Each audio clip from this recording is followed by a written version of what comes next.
flipped a coin, okay? You and me. You and me. Coin flip is sacred. Y'all ready for a show today, baby? Go time, baby. We've been waiting all week for this. This is where it happens right here, man. We man up, we stand up. We man up, we stand up. We're all we got. We're all we need. We're all we got. We're all we need. We're all we got. We're all we need. Hit anything that moves. We're playmakers, man. We the best, nothing less. You don't like this? Trust us, we're like this. We're between the white lines. This is football. Welcome to the big league.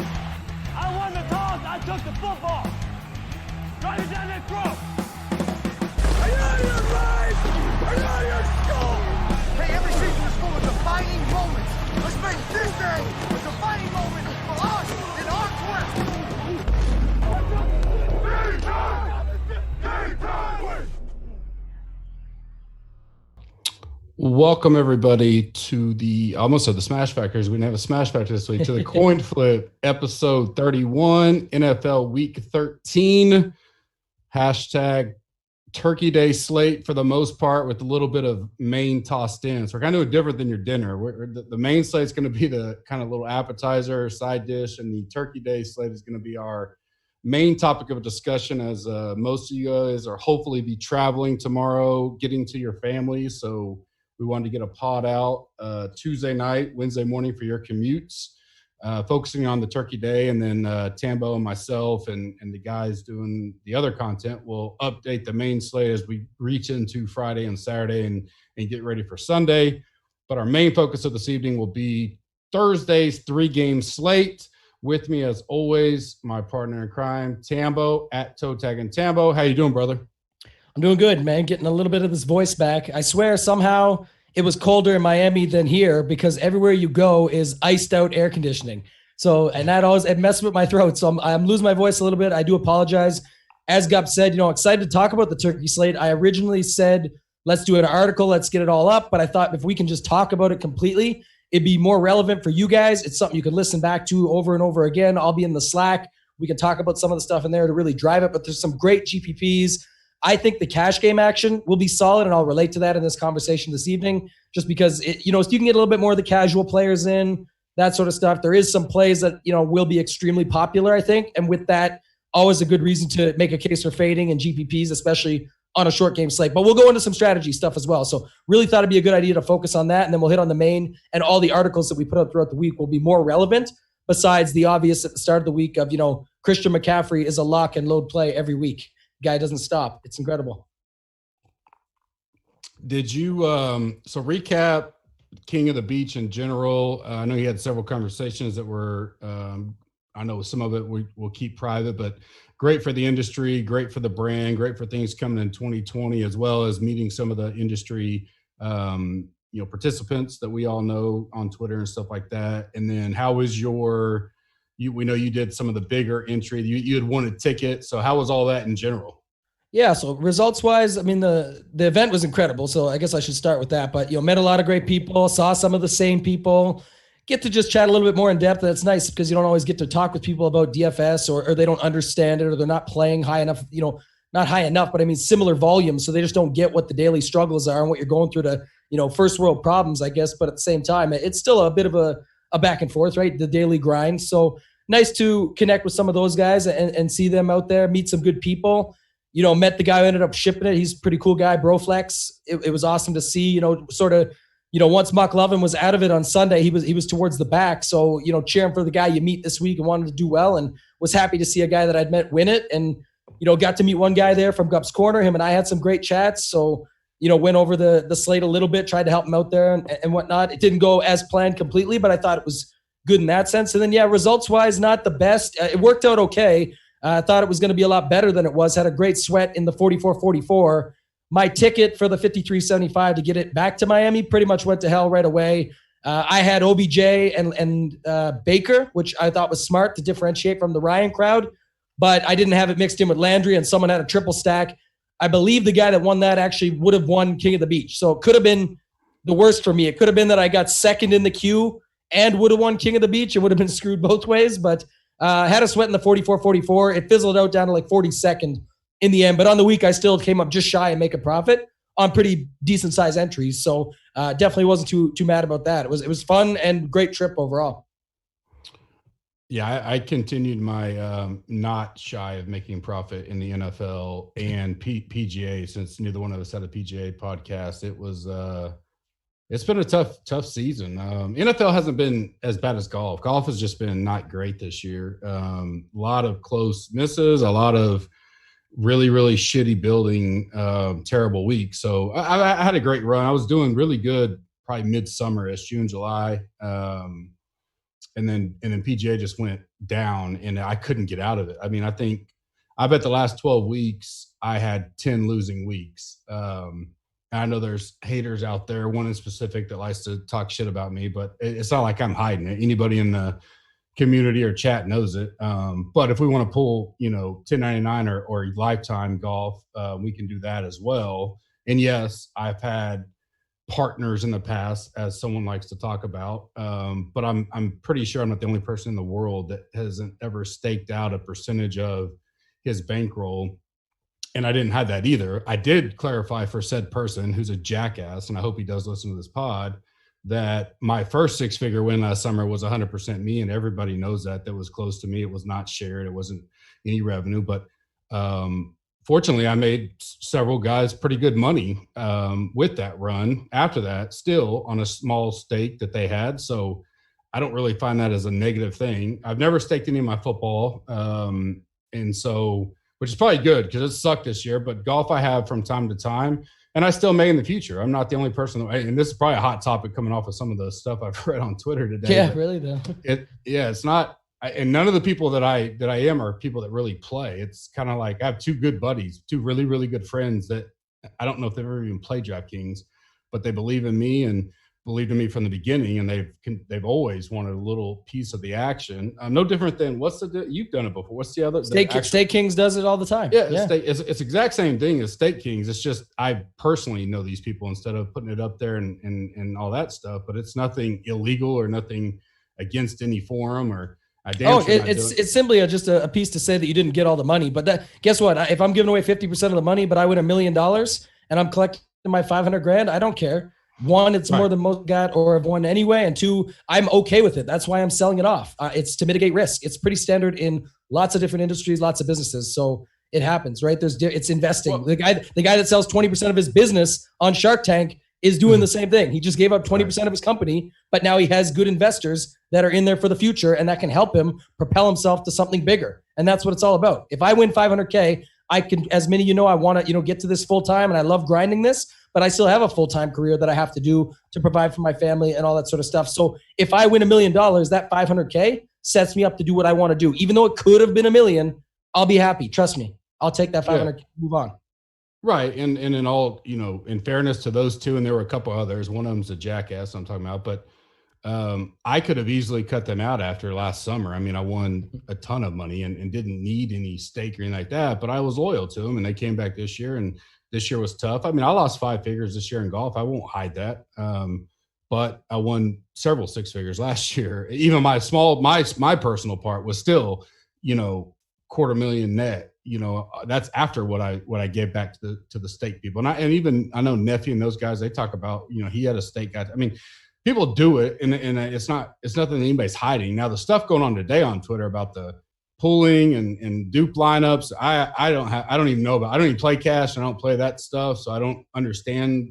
I understand it, but I don't get involved in it because it's not really my deal. This is more of someone investing in a piece of me, and I'll always look for people if they want to invest in me. I don't mind looking at, whether it's this or business or anything else. I'm a business guy. I make way more money in my real business than I ever do in DraftKings. So that's just what I'm always looking for to improve myself and my position for my family ultimately.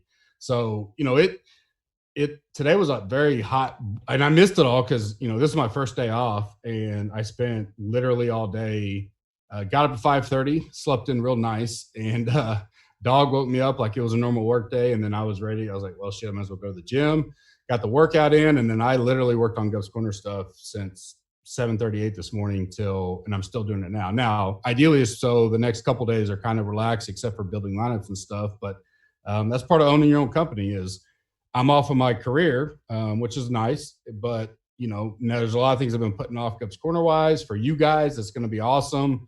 there's so many things working in the background. We've already added so much. It's just been amazing. But there's more coming, and it's going to be awesome. It's going to be exciting. The next 3 to 4 months are going to be great. The team is doing amazing. Love everybody we have and where we're going with it. So, help us spread the word. And as we get to the pod, there'll be some good offers coming up. Black Friday is going to be exciting for us. Get to the end of the pod, you'll hear some specials we're going to do for Black Cyber, I guess I would call it, because we're going to run it Friday through Monday, being Cyber Monday. That'll be great. But let's wrap up this week and get into what you guys are here for. As always, Super Draft is our sponsor of the show for the entire season. Those guys are great. I believe Tambo met one of the guys in Miami this weekend. Yeah. We have some dialogue going back and forth with them heading for the 2020 season, especially around golf. You can go check them out now. They have a solid Turkey Day slate. D-Rock will have some content out for it. We have rankings. We have lineup builder. I will put out lineup builders either tonight or in the morning for the Turkey Day slate and the main slate. I normally just do the main slate, but I know enough people will be doing Turkey Day that we might as well get that out. So there's great contests out there in all the platforms. So I'll get those out for you guys if you guys are going to MME. Right now, use the code GUP. You can go to the website, click it, or if you download the app and you deposit your first $10, use the code GUP. You get another $10 for free. So it gives you $20 into their big entry if you want it, or you can use it on whatever you want. If you play the $1 or 50 cents, you still get the money. It doesn't matter. Once you put it in play, whatever happens with it, it's yours. That's the best part about it. They continually try to improve their product. They like feedback, and they're trying to improve the contest. I think they were up to 90K on Sunday. I don't know if they went back to this week yet. It's a little early being Tuesday. I hadn't really checked all that out. But either way, it's still 4,500 to 5,000 total entries in a 90K guaranteed pot. Last week it was 15K to first. One of our listeners was winning it late into Sunday. I think he dropped back some, but a lot of Gups Corner logos in that deal. So it's exciting. You guys are helping us with them. Because they kind of went on a limb with us and we went on a limb with them. And the more you guys help them and participate in that, it gives us, validation of what we bring and helps us try to get them sponsoring us for next year, which is big for us. So go check that out. Fanshare Sports, great partners with us as well. 20% off if you use the code GUP. Get the pro advantage on the best ownership, in-depth information on or in the industry. As all this, you can go to gupscorner.com/affiliates and get all the links. So you don't have to write all this down. All these guys are right there. PFF, Pro Football Focus. Right now, you can get $50 off the Elite or $10 off your first monthly Elite. $50 is the annual, and then $10 off the monthly if you want to check out that. I say it every week, but if you're an in-depth football guy and you want to deep dive into college, pro, rankings, grades, all that, especially the upcoming offseason and draft class type stuff. That's a great site. I've been a member for a while, and I'll continue being a member, even though we put out a ton of content. They go in depth on stuff we just don't have, the bodies to do. So it's a great resource website for not only DFS, but just in general, season long leagues, best ball as it becomes more popular, stuff like that. Go check them out.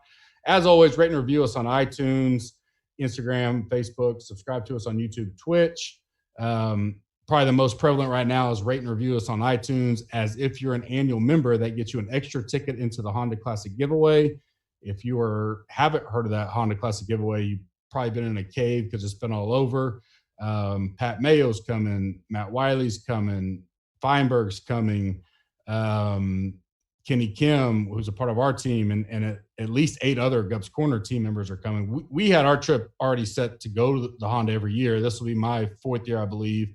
OG lives down there. Scott lives in Jacksonville. So we had planned this, and then Ryan Baroff and I know it's Joe. I don't know his last name. Atropix is the handle. So they started drumming up this idea.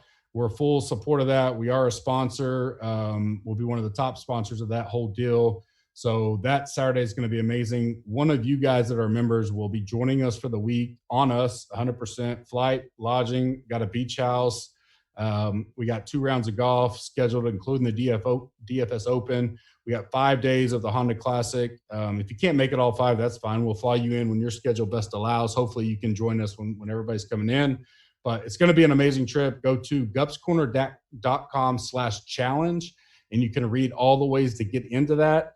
If you want to read a little bit more about the actual tournament, go to dfsopen.com as well, and you can check that out. It's going to be an awesome time. the listener league real quick. Tambo, get your thoughts. Pretty solid. A lot of the guys we were on. He just kind of put it all together in the right spot. Winston, Bell, Bo, Scarborough, Jones, Godwin, Myers, Ertz, Henry, and the Bengals D. Actually, probably would have been a decent GPP lineup in some of them. I don't know where I put it into, but he was pretty pumped to win it.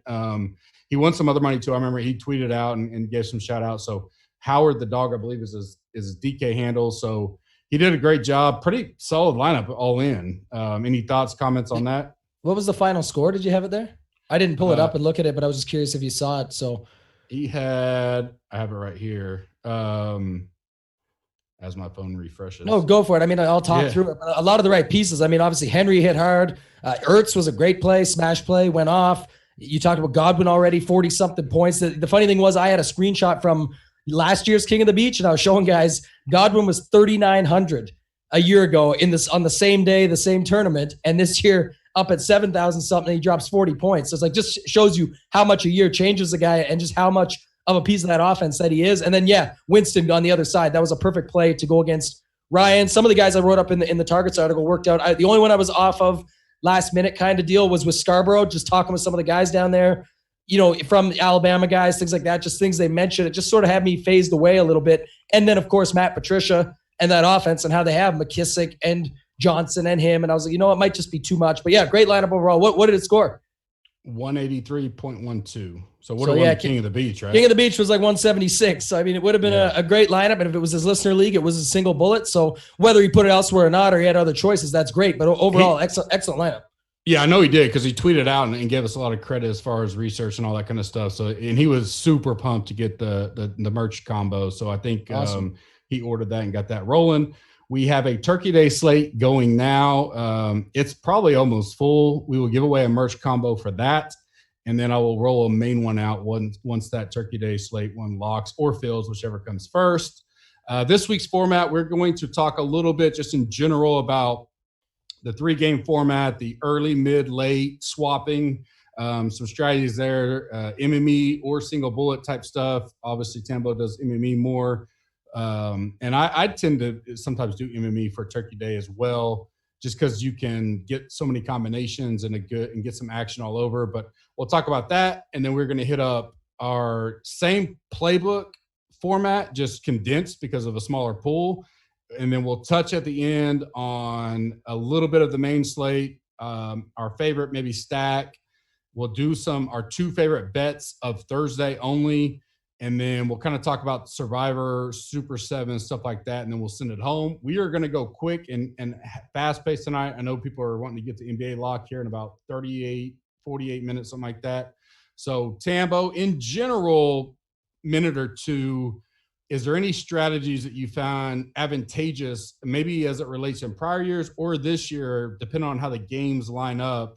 It seems like a lot of people like to have action on that late game, maybe fade the early boring game. Is there anything you employ there when you think about the slate in general? A few things, and I'm going to keep it quick only because we subbed this for an article, but like you said, I want to make it so that there's some questions available in the back end. So if you want further in depth, hit us up on #LiveChatQuestions in the premium Slack. But you mentioned the obvious one with flexing. So I got 3 or 4 here that I'll bang out quick. The flexing piece, you have to have your latest guy in the latest spot in the flex. So if Kamara is your 3rd running back and you're running a 3 running back set, then he should be in the latest because he's the most expensive and at the running back position that you need to have in the late game so that you could swap him if need be, if you needed to win a tournament. Another additional flex note, don't need to use 3 running backs on a slate like this. So people automatically assume that's like by far the most common thing. If you don't love it, and we'll get into the plays here, there's a ton of great wide receiver and pass catching plays, tight ends, whatever. You can do different stuff. It's only a 6-team, 3-man slate. Second one that ties in with that, opponent versus defense. Typically, you'll ignore that completely, and even in your optimizer settings on different sites and whatnot, you'll put 0 against your defense. On this slate, it will be quite common that I'll have at least 1, not on purpose, just the way the lineup shakes out, or 2 against my defense, because it just doesn't matter. I need to fit the lineup, and if the defense that goes in fits, there's only 6D. So it's very easy to have someone against your defense. It's someone like Galladay could have a massive day, but the Chicago D could still go off, and he's just the only guy that goes with that piece. And then lastly, with stacking, I'll just say quickly, is that you don't need to force it as much. Just build your lineup, and I bet you'll see a stack come out because it's just the way the slate is. It's short. Don't automatically go, okay, I need 1, 2, 3, 4 from this side, 1, 2, 3 from that side. I got a game stack. Let's go. You don't have to do that. The same reason goes with if you think Dallas or New Orleans just sort of run shit and crush everybody. You don't need to run it back on the other side just because that's what the normal story tells. You can just run 3 New Orleans guys and no Atlanta guys if you want. So stick to what works, but play your best plays, and you'll see the lineup build itself, and there will be natural correlations in there.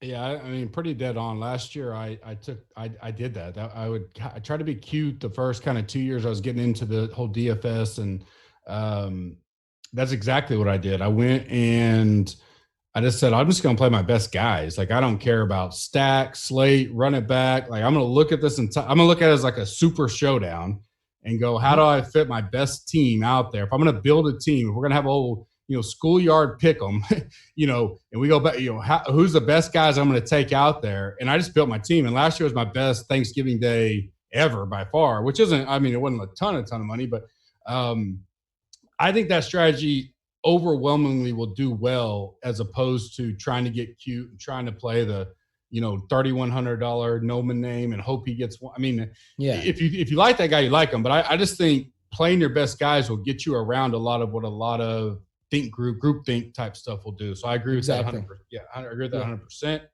We're going to do every position, but we're going to do it condensed. Tambo's going to kick us off at quarterback, 2 plays, a fade, and then a best spot. We'll call it sleeper. Price is not relevant. More of good spot, may not be on the high up ownership type, or a good dollar amount sleeper-ish, if that makes sense. Tambo, kick us off quarterback, and we are talking all 3 games here. Everything we mentioned obviously is relevant there's a showdown slate, I believe, for each game. And the Slack will take care of all that. So you can jump in there and we'll go back and forth on some of those spots. But this is more if you're playing that's where the big pools are this week on the Thursday only. So that's what we're referencing here. Tambo, kick us off. Talking 3-game slate. The big nighttime game has a big showdown slate because everyone's going to be chasing to get their money back typically. So that's why you see it. But real quick, I mean, Dak Prescott's going to be brought up everywhere. So I will say he's going to be extremely chalky because of his price. It really kind of doesn't make sense why he's that cheap versus the matchup being at home, everything. But I think he's one of your best cash game quarterbacks. So I told you guys in the article, which we're subbing this in, that I would mention that. I do like Breeze as even in cash or the other, because it'd be a fun stack. Obviously, if you have someone like him, Kamara, Thomas, and then you got to fit a bunch of values around it, that's going to be making people very uncomfortable. There'll be a couple obvious values that come out, which we'll talk about, but it'll make people, to plug in 6 values and make the lineup look really thin, quote unquote. I think that'll scare people. So that's one thing I would say with Breeze. But my real other play besides those 2 as a 1A, 1B is Josh Allen.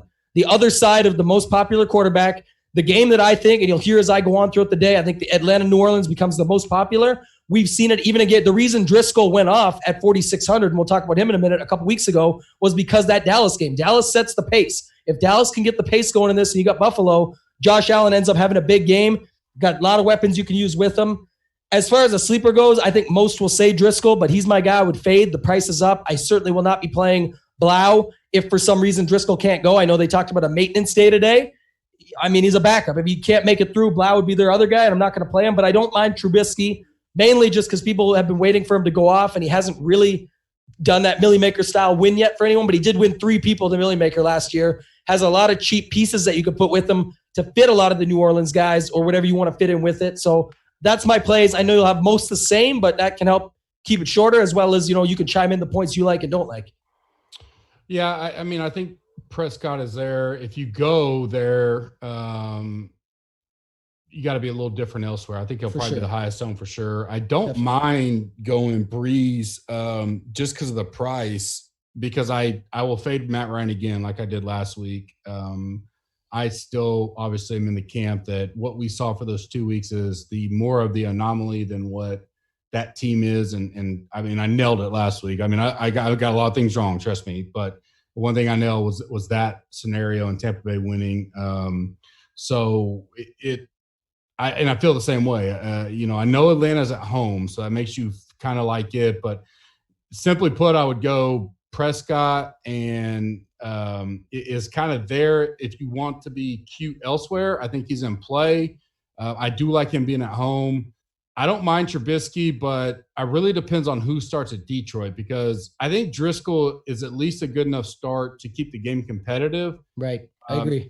And so I like that if he starts. If he doesn't, I get worried about where they're at altogether, and it may take me off there. And then I like Josh Allen like you as well. 6,200 is kind of a lot. Which is what we want on this slate, though. You said it best, right? They're not going to go there because everyone's cheaper, so why would they play him? He just won't get popular enough, so he's the play, I think. Yeah, exactly. Yeah, so that I agree with you. And then my fade, obviously, I said was Matt Ryan. That's pretty easy. I'll go to running back. I'm still not. I mean, Kamara seems like he's going to be talked up pretty highly, and I just don't. I'm just not there because I think he's doing good.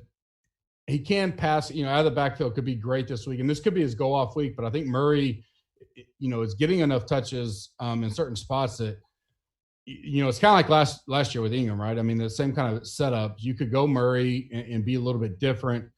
I tend to think that Zeke is not going to get talked about at all. I think the perception is Buffalo's defense is great, which they're pretty good, but I think they can be run on, especially on the road on a short week. I think it's time for Dallas and that O-line to kind of set the stage if they're going to be real this year or have it. It seemed like a shitty game Sunday night, Sunday, but they really, they only lost by less than they covered, but I don't know what the final score is, 13-9 or something like that. So it wasn't to go on the road in a shitty weather in New England and it's 13-9. That's kind of what you expect in that scenario. I still think people are forgetting about David Montgomery, and I'm going to go back there. So he is my play for sure. I will be on him. If I'm doing a single bullet, I like him a lot, especially against this Detroit defense. I think he can catch the ball a lot. I think they want to feature him. I think they keep trying to get him involved. So I like Montgomery and I like Zeke. My fade right now would be Kamara. And then I still like Bo. And so if Bo's going to go just kind of, he only got 98 yards on nothing. Well, he had 90-something yards with a quarter left in that game. He fumbled. And then they stopped getting the ball to him, period. Right. So if he gets a touchdown, for 4,700, I don't mind Bo as kind of my sleeper-esque, however we're calling it this week. What about you? I like Kamara and Zeke for cash. I think you got to fit them in because there's room to fit them in. And Kamara is just, even last week, he didn't get it till late. I know, I agree with you. I definitely think last week, and I said this, I pivoted to Chubb in my article because I said for $100 cheaper, a guy that's really going to get the ball is Chubb. And they're going to use Hunt in 2 RB sets even. So I said, you want to make sure you have a guy like Chubb who's going to get all those touches. And he got them right till the end of the game. And he had almost 29 fantasy points.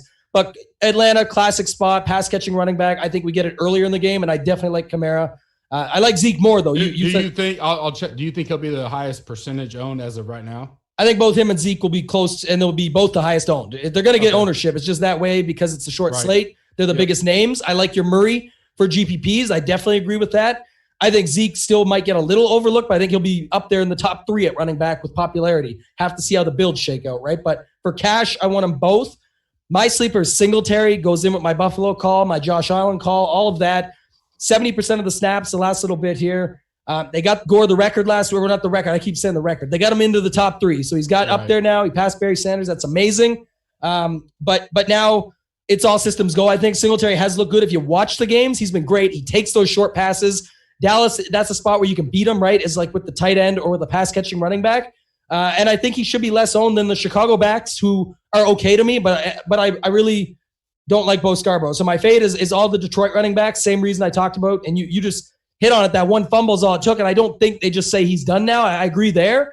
But I'm just saying, you do have McKissick and Ty Johnson. McKissick, pass catching back, I think that could be sneaky at 3,700. I won't be all over him. It's not a lock or anything, but I do like that. And then the one to keep an eye on, I just made note, was Freeman. There is some talks of a pitch count. He did practice today, but they're like Brian Hill. You saw how that experiment went. He's done. Right, this guy is not good. He couldn't make the team over Ito Smith or get snaps over him, I should say. And now he hasn't done nothing with them. If Freeman comes back, and I do believe, like you said, they'll be down in that game, I think they'll chuck him a few more passes. And what if he gets a goal line run-in or something for 5,100? And then Cohen right there. If all 3 of these tight ends are going to be out for Chicago plus Taylor Gabriel, they will use Cohen in sets with Montgomery. And if it's third down, they can easily go to Cohen as well. And he's $5K, a little bit cheaper than Montgomery if you want to get sneaky there, because I think Montgomery's the build, and I know Detroit's the matchup to take it to them. Both those backs. You could even get sneaky and use both those backs and Chicago D, especially if it's Blau, who gets in there and Driscoll doesn't play, that would be a perfect way to be contrarian as well, because nobody will do that. Yeah, I will ask real quick, because I thought it was, I really didn't think this was serious, but was Laird talked up Sunday morning at the King of the Beach? No, he didn't get no ownership. It was just a bunch of people talking shit. And it was only because it's a week where you couldn't find much clear value. So everyone has to start making stuff up, right? I saw Scotty Miller get talked about for Tampa. I think he got 1 catch, but the week before he'd had like 7 targets. So it's like all it takes is 1 week and people are on it. So we'll get some more thoughts when we do some strategy pods in the winter or in the offseason of golf here. But it's just all made up stuff that's turned serious. Okay. I was curious. Nobody kick us off on wide receivers in. Yeah. So again, I believe there's enough value to get Michael Thomas in to your cash games. I don't know. Like I said, then I believe also with him, you can be contrarian in GPPs because he has that price tag. It does switch up how your builds look. So I like Michael Thomas. I think in a short slate, when you can get that floor and that ceiling at that price, there is no CMC on this slate. Obviously, he's someone you'd want for the main slate, against Washington at home. But I do like Michael Thomas still. I like a good narrative, so I like Cole Beasley for Buffalo. He fits my Allen stacks. Obviously used to play for Dallas. I believe just this time last year on Turkey Day. I think it was last year or the year before. He took one to the house on Turkey Day for Dallas. So he does he gets enough touches as far as targets, and he gets in the box. So it's surprising, but at 4,700, I think he's more than a fair price. And then my sleeper, and I say this, and I can reverse him and Beasley because only one of the two of them gets ownership, but is John Brown. 6,300. I think, Amari Cooper is going to get talked up quite a bit at 6,000 for good reason probably, but I think Trey White's better than people give him credit for. I think he's a great corner, and I know Amari's an excellent wide receiver, but my take on John Brown is that people are just thinking deep threat only, and it just has not been the case. Go look at the numbers. Look how they're using him. He's getting like 30% of the market share over the last 4 weeks. He's getting a lot more usage in the slot. He's catching short passes, and he can move with them. And then obviously he's always a deep bomb threat that could be at the bonus in the first quarter if things shake out the right way to get this pace going, as I talked about. So if I get what I want out of this game, he'll be in there, can hit the bonus in a hurry. And then my fade will be Julio. I don't even know if he'll play yet. It's still questionable. I'm not sure if that injury that he suffered can be something that goes away in 3 or 4 days, but I do believe he is a tough guy. And if he is out there, it'll be decoy only, and it's at a very high risk of re-injury. So I'll happily have Ridley engage in my lineups mixed around and hope that Julio plays as a decoy just to fend people off to keep that ownership down a little bit. Yeah, I think that would be if Julio is deemed in. Of course, we won't know till that late at night. Maybe he'll come out earlier. He may just be out inactive, early. We'll see. But if he's not and people are still questioning it, could be, to your point, it could be good leverage if you just say, well, even if he plays, there's a chance he doesn't even finish, right? And so you just take that risk. I agree with you on MT. I think he's a plug and go. Just too much of an upside in this matchup, in this spot, on this slate. I think on he's this got the slate. highest. Yeah, on this slate, I think he's got the highest ceiling. It's just I just don't get too cute. I'm just going to put him in and I'm going to go with it. I like Gallup at 5,500, but because of Cooper, who let me down in season long and some DK, I don't mind. I wonder. So, what's your take on him in general? Do you think people will go back to him, or just think? I think people go. I think it's look at it like this, real quick. If you can see Will Fuller throw up 4 duds and then get 45 points on his most popular week, it tells you people that have no problem going back to a guy. It's Cooper. It's Turkey Day slate. Didn't he blow up for 3 touchdowns or something last year on Thanksgiving? You know what I mean? And at 6,000, the price is asinine. Like, it's insane. But I like Gallup better. I'm with you on that. I don't know if that's your take, but I would definitely save the 500, even though it's just 500 more to go up. I actually like Gallup more. I really give a lot of respect to Tre'Davious White in Buffalo. I think he's an incredible corner. He's got something like 4 INTs already. He's a beast. He's a big dog, big boy that will make on prime time. And that's the other thing, and we'll get to betting later. But Buffalo in prime time is wanting to show their stuff. They're a good team that never gets any credit. And I think this will be a matchup where you see it. No, and I agree. Yeah. So I like MT Gallup. My fade was Julio, which seems kind of maybe too easy. We'll see. But potentially Cooper. I don't know if I'd go full fade, but I don't mind being less leverage there depending on how you're building. I'll be underweight. Yeah. Even with my stacks coming back, I'm with you. I'll be underweight just for full clarity. And kind of my sleeper spot matchup potential kind of all mixed in is Gabriel. I like him at 4,300. It seems like he could be the slate just of note, he's likely out. He's really? downgraded today. He's downgraded today. So your cheap version, but now he'll get chalkier, just so you know. And everybody knows will be Miller because something like 20 targets in the last 2 weeks, 3,900. I think he'll be the cash game plug-in or whatever you want to call it. I still think there's ways to get away from it. And I don't think it's a lock that he just goes off and has 7 for 70 or something just because I'd rather go up 200 to Cole Beasley because Beasley's getting a ton of targets in a DK format of PPR. Dallas is showing. I mean, Dallas will give that up. You know, in the scenario, you know, maybe he gets he could get 6 catches, 60 yards. And if he happens to bink 1 touchdown, then he kind of for 4,700, he's great. But getting a lot of touches is becoming very a bink for, no pun intended, for Allen. So I don't mind him for $200 more if Gabriel's out. I think that's a good, because I'd rather pivot up to him because, like you said, I think everybody will go down and want to save more money with Miller. So that's kind of my sleeper-esque. Tight end in general, obviously very limited supply, but what's your best? Give me 1 or 2 scenario spots on the week that you like or right now are cluing into. Yeah, I mean, he'll be popular, but Cook, if you watched the game last week, which I was loving that game, have a little bit of Michael Thomas and CMC on the other side in that game, and he had 3 end zone shots. You know, he was getting balls thrown to him and all downs. Like it was busy. And it did not seem matchup dependent. It just was like, this was who he trusts.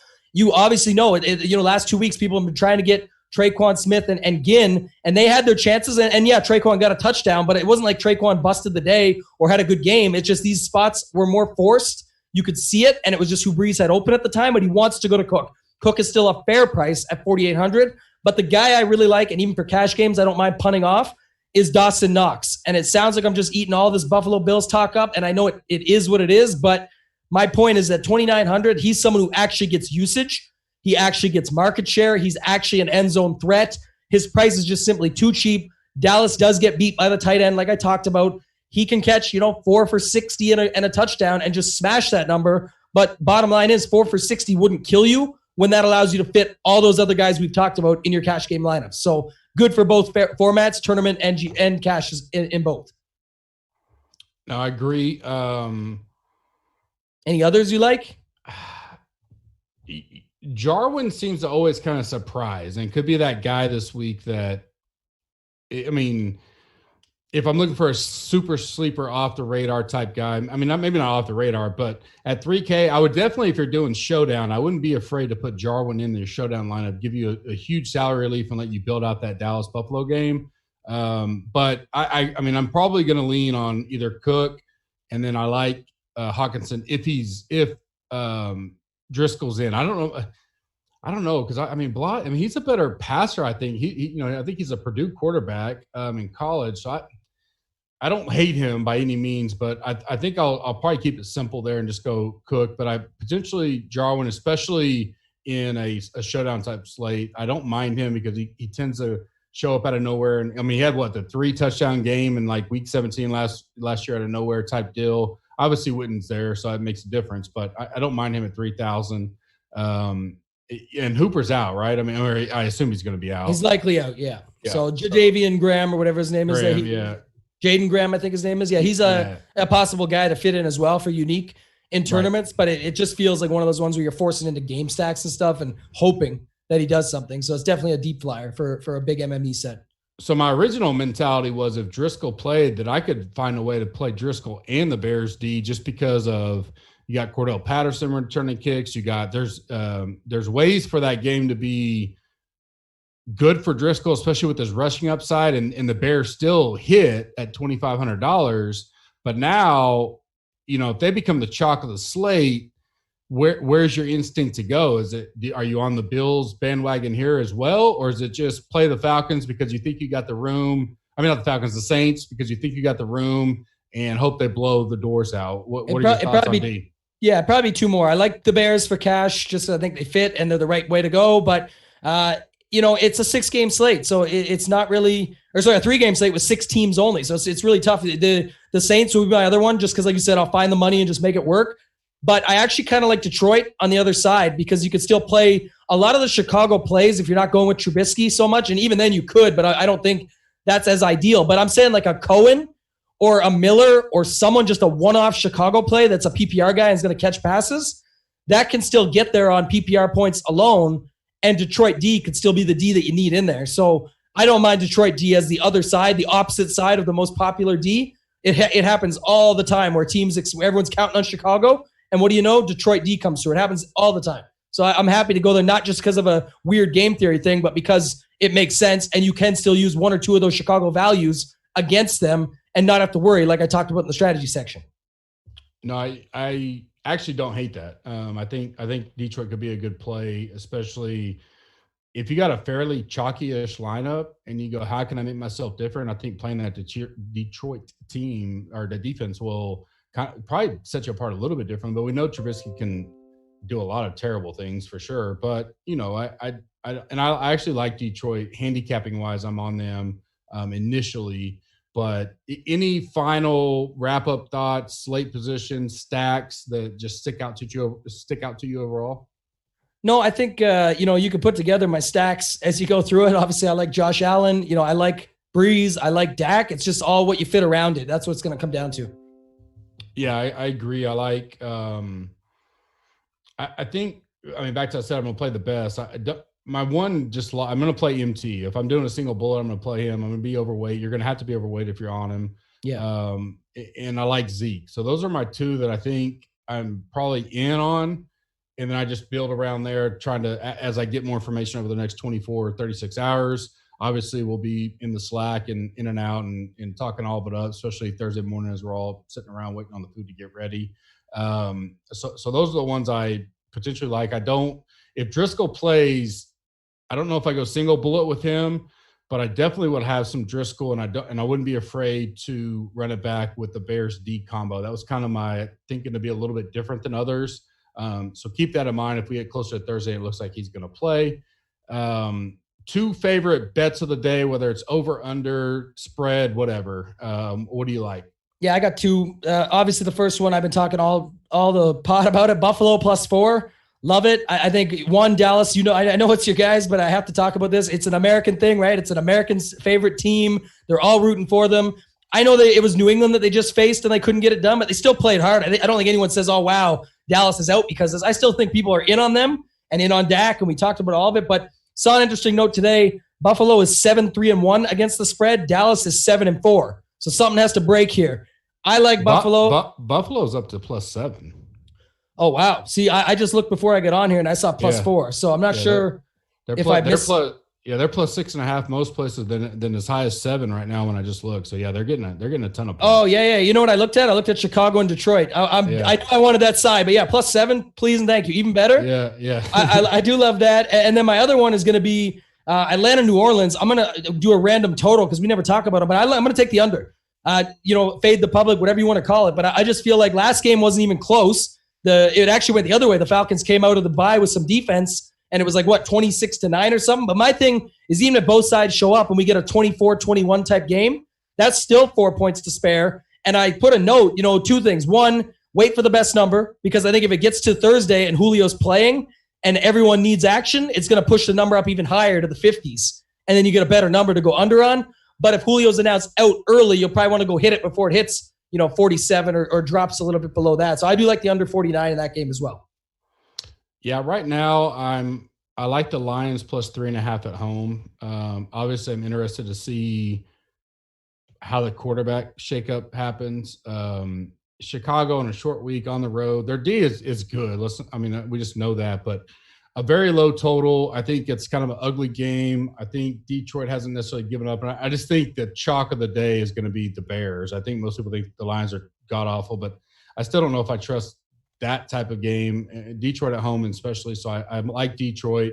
And then I agree on the under there on the Saints-Falcons. I don't know if I'm ready to go there, but I like the under in the Cowboys-Bills. I think it's a pace game. I think you're ruining my life right now. I think they run the ball a lot. Both teams, I think, will run the ball a lot. A lot of clock moving, unless Dallas comes out and blows the door. So it's either one way. Either like the Cowboys to cover or the under. I mean, because if the Cowboys cover, then the over probably comes into play more so because you're thinking high pace type stuff. But yeah, +7 though. Cowboys can win. You can have it. You can have it. 41-38. Done. We got it. Yeah, massive over, but if that game goes that far over, then that's going to be amazing. Yeah, I can't wait. I think so. I just because of the way I know the Cowboys play, but they both like to run the ball so much, especially running quarterback on both sides. So I could see potentially I see the over being there, but I just wonder if both teams just go short week, all that kind of stuff, and it's like 10-3 at halftime. And I actually lean and we could probably do that. Probably my favorite play is first half under, and then we'll see how the second half rolls out. So I would lean the first half under, and then before I'd go the game under. So that may be one of my plays I put out for Thursday. Not much else. Anything to final wrap it up. Obviously, we'll have all our content out for the main slate. We'll both be available Friday through Sunday, in and out as much as we can. There will not be an audible this week. Everybody's traveling. Everybody's got family. Everybody's relaxing. I may do a solo pod Friday if I get time and just hit on some key points, whether it be betting and all kinds of other things. But for now, it's just going to be all our content will roll out. Everything that we normally have will be out. So I've already put the rankings out. I'll update them. Tomorrow, I'll update the turkey slate with ownership, and then I'll do my normal on Saturday for the main slate, and then we'll be around Sunday morning as well, answering questions. But Saturday night, for now, I should be available for the most part. I think Tambo potentially will as well. Yep. Just hit us up in live chat questions. That's what I was going to say. Is my only we did a fairly solid pod on Turkey Day. All the articles will be geared towards main slate content, so you guys won't be missing out. Other than that, hit us up in live chat questions, and I'll let you close us out, Gup. Yeah, probably the biggest deal is obviously joining gupscorner.com. I will say don't join now, which may sound crazy, but starting Friday, our Black Friday special will go out. It'll last Friday, Saturday, Sunday, Monday, and we're doing what'll be our biggest discount that we give anytime to non-members. So we sometimes do some things for members inside the Slack. So once you join, you'll find that out. But 25% off everything. So monthly package, annual package, tools package, content analysis, doesn't matter. 25% off all merchandise, even the stuff already on sale. So you can literally get our original tees for probably less than $10, I bet. So the HV3 shirt I'm wearing now, 25% off it. The profits still go to the HV3 Foundation, so help us support that out. Our combo packages, 25% off. You got basically 4 days to get what'll be our biggest offer of the year and our last offer of the year until we roll around to 2020 and we roll out the golf tools. So now's the best time to do it. Tell your friends, get everybody in. It will behoove you to be a member prior to the release of the golf tools that last week of December, because you will get our biggest and best offer ever. And it'll be a one-time only, a week, maybe 2 weeks if I'm feeling nice, off the golf tools for current members only. And it'll go away. I'll never offer it again. I promise you that. So joining now, you get 25% off an annual package. You get a ticket for doing that. If you want to do the tools package, you get another ticket. Do the rate and review, you get another ticket. Combo merchandise package, you get another ticket. You already got 4. And then you buy the golf tools for what I will easily tell you will be more than 25% off as a current member. You get 2 more tickets. You got 6. You get the free one. Now you got 7. And here in 5 weeks total, for very cheap total, you get 7 tickets to join us at the Honda Classic. As I mentioned at the top, gupscorner.com/challenge if you want to read all about that. If you have questions, if you're a current member, you still get 6 ways to get tickets as well. Any questions, look up any of us on Slack or Twitter, Tambo, myself, or JB. We can take care of you. Biggest notes, and JB can get my ear if I'm missing anything else, is you can pick Survivor teams tomorrow if you're still alive. God bless you if you are. I'm way out of that. You cannot pick Super 7. Nothing changes there. Super 7 will be for Saturday, Sunday, and Monday games only. So I think week 15 or 16, the NFL starts having a couple Saturday games. You will be able to pick Super 7 for those. But this week only, it'll be Sunday and the Monday games. So nothing changes on Super 7 lock, deadline, all that. GCFFL playoffs start this week. JB can maybe tell me in my ear. I think everybody will get an invite like normal. Only the guys playing, which will be the wild card round, have to put a lineup in. I don't think you have to if you're not. And you may not even get an invite. So if I'm wrong, I'm wrong. But it is the playoffs. JB posted every playoff matchup on Twitter. You can go to the contest website and look at all the brackets if you want. It's wild card weekend this weekend, and then divisional next, then conference championship and Super Bowl week 16. So if you think you made it, wonder if you made it, don't realize you made it, go check out, contest.gupscorner.com or go on gupscorner.com and just click contest, and it takes you there. And you can see all the brackets for that. We've had so much great feedback on that. It's been amazing. It was our biggest year ever for that. Those of you asking about the one and done, we will be doing it. Give us this week off and kind of wrap up some of the things we're doing behind the scenes. Next few weeks, we'll have some information on that. We're getting feedback now. Go check out JB's Twitter handle or mine. I retweet his stuff, so mainly check out his. But we're asking for feedback now. This is your chance to speak now or forever hold your peace. Doesn't mean we're going to change it, but we do love information from you guys that are playing it. We do have some things we are going to change, some things that I want to change as well. But we're going to get everybody's feedback, put it all in a pot. We're going to talk together as an executive team, figure it out, and then make all of our announcements here in the next few weeks. We don't start that with Tournament Champions. It starts with the Sony, so don't freak out. We like to give that week where everybody forgets that golf's back in life. So we don't start it till the Sony Open, but it's going to be bigger and better than ever. So be sure to keep your eye on that. For me, Kenny said it best last week. I sent a big message out to the team today. Make sure – hug your loved ones. It's hard for me to decompress and break away. I struggle with it. So if anybody can try to reemphasize spending time with your family, it's me that try to do it, because I don't. I tend to work. I'm a workaholic. I do it all the time. Apparently, I'm not supposed to say that because it's a bad thing according to Jackass. But you take this time and enjoy your family as much as you can. Work can wait. Obviously, we enjoy DFS fantasy gambling. That's part of Thanksgiving in general. So enjoy that too. Like, don't put it off because it's part of it, right? It's football, food, fun. That's kind of the deal. And then we'll see you guys. No golf next week, obviously. We'll see you back a week from tomorrow, normal time, Wednesday next week for week 14 of the NFL. We will be into season-long playoffs. Things will be getting hot and heavy with all kinds of things. I will be prepping for the College Football World Championship, which is next Sunday. May talk about that a little bit. Super 7's hot and heavy. I still hold a 2-game lead over the field. I expect that to fall any second. But I will continue to post my picks at noon as soon as it kicks off, or 1 Eastern, I guess, technically. For JB, as always, behind the mic, Tambo, myself, our family, your family, have a blessed Thanksgiving and holiday week with your family. It will be in Slack all week. We'll see you later on.